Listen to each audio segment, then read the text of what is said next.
maneno ya Mungu.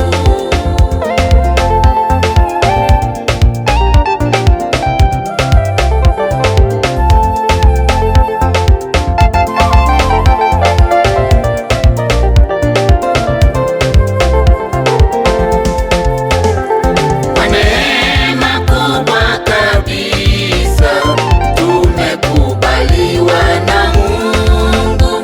Kwa neema kubwa zaidi twapata kumtumikia.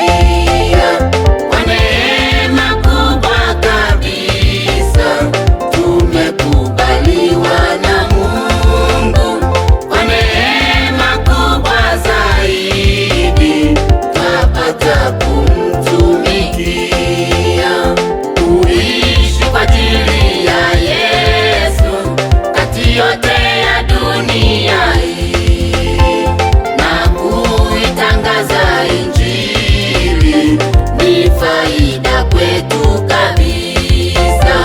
Na kuitangaza Injili ni faida kwetu